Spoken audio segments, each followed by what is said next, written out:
And we are back with the third segment of the GSMC Basketball Podcast presented by the GSMC Sports Network.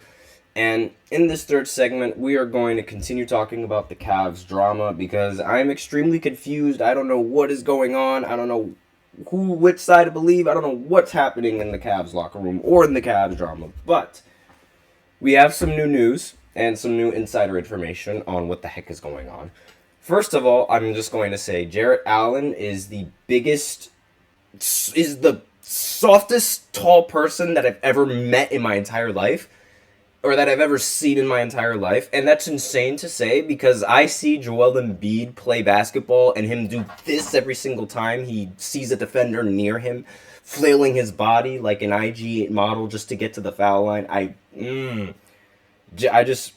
It infuriates me how Jarrett Allen just refused to take whichever injection that he needed to hopefully help the Cavs win. Not because I'm a Cavs fan, but because, as a former Net, you seriously are that soft? Like, really? And what really infuriates me is how, he gets... I know he was nervous in that game. I know he was nervous playing in the postseason. Because this isn't the first time that he's been nervous. When he was on Cleveland last year, he played horrible in the postseason. And he said the lights were too bright. Now he gets an option to play in the postseason and inject himself with something that will make his body go numb and his ribs go numb to his injury. And he's just like, nope, don't want to take it. The most disappointing player in the entire series. The most disappointing.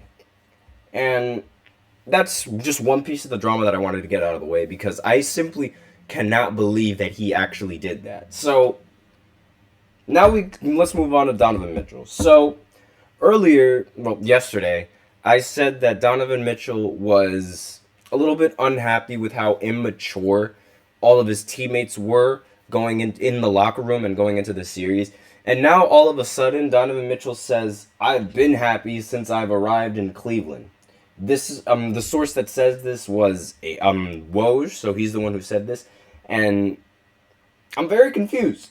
Because it's like, how is it that we hear one insider information say that the Cavs were immature and Donovan was unhappy, and now we hear Woj saying that the Donovan Mitchell is happy? I'm very confused. Because it's like one or the other, and I have no idea which side to believe, because again, on one end, they're saying that he was unhappy, and then on the other end, they're saying that he was happy. So, maybe the first time was just rumors, and then the second time was just confirmation from him. Or maybe the first time was just, since a lot of fans and a lot of players, they don't want inside locker room problems to go out to the public. So maybe they went out to the public, and now Donovan Mitchell is sort of trying to remedy the situation and lie his way out and say that he is actually happy on Cleveland. I have no idea. I don't know what side to believe. I don't know whether he's happy. I don't know whether he's sad. It's one or the other. It's so confusing. But, because it's like, you're hot or you're cold. You're yes or you're no. What is going on?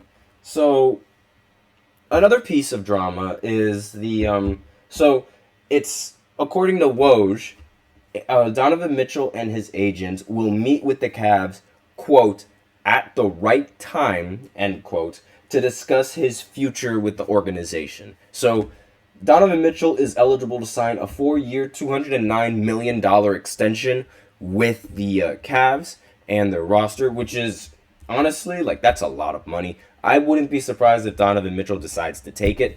However, there are some problems with the guard play, and I don't understand why. So, Donovan Mitchell and Darius Garland, I don't know what the relationship is between those two players, but they don't really seem to want to play with each other. So, according to Brian Windhorst, Clutch Sports is going to meet with the Cavs to facilitate Darius Garland being traded if Donovan Mitchell decides to stay.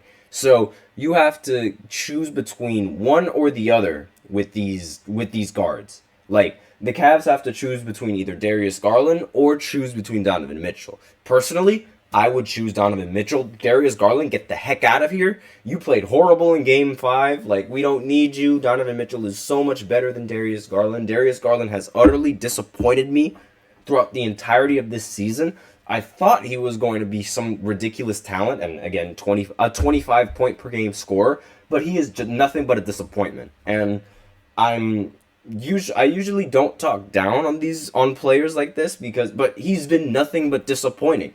And now he wants to be a diva and just be like, oh, if he's staying on the team, then I want to get out of here. It's between me or him. It's like, it's immature, and I cannot stand this immaturity because it's like, why? Just stay with him and like learn from him, if anything, or get good.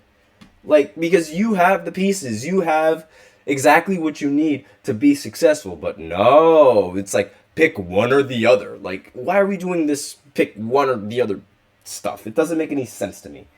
And the Timberwolves, they're a dark horse to potentially acquire Darius Garland, which would be crazy. So it's like, you have three options with the Cavs. A, you give Donovan Mitchell that supermax, and then you have to trade Darius Garland. B, you don't give Donovan Mitchell that supermax. Instead, you trade him, and thus keeping Darius Garland and, having some more cap space and having some more money to sign a bunch of players and build around Darius Garland. Or C, blow everything up.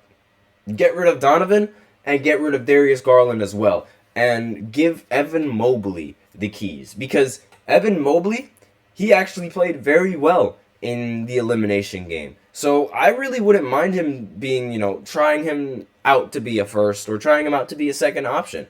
Because, who knows? Maybe he'll play good. Maybe he'll play bad. Who knows exactly how he'll play? But it's worth a shot.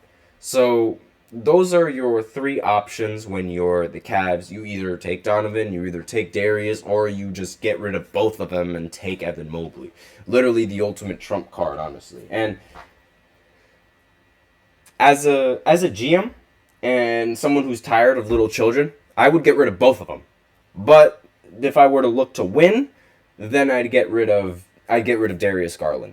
Like, those are the two options that I have. And honestly, knowing the Cavs and their roster, and knowing LeBron James and his luck, chances are they're going to choose Donovan Mitchell instead of Darius Garland, and Darius is going to get traded.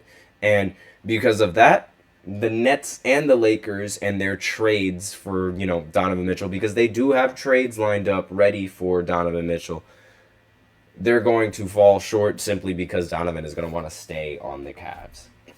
Which would be a ridiculous Uno reverse card.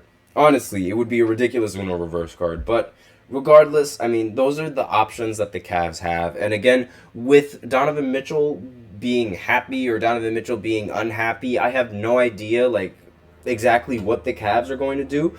And discuss at the right time, I have no idea what that means.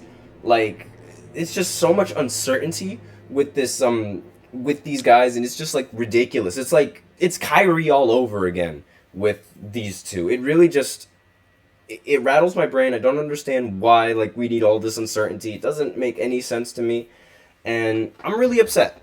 I'm really upset that it really has come down to two players being divas. It's either between him or it's between me. Who the heck cares? Both of you get good.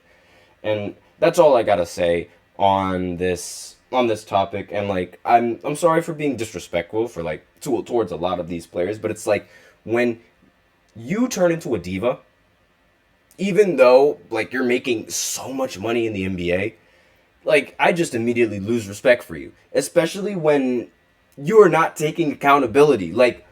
Darius Garland is between Donovan Mitchell or me, and you want to know what he did in the postseason?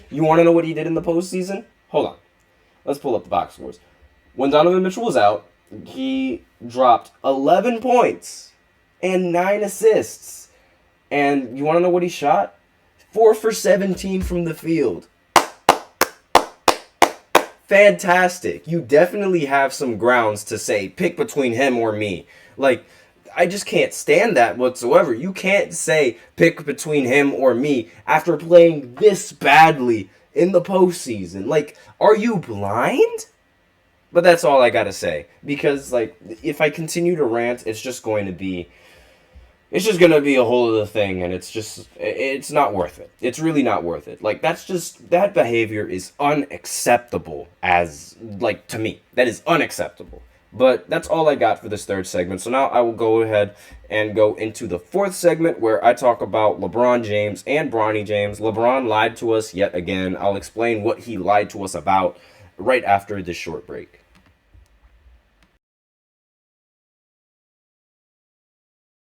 For the best and latest podcasts available anywhere, go to the podcast app on your cell phone and type in GSMC to access free content-rich podcasts on health and wellness, book reviews, sports, entertainment, relationships, social media, movies, technology, finance, and even weird news. Subscribe and download the GSMC Podcast Network's family of shows, available everywhere podcasts are found.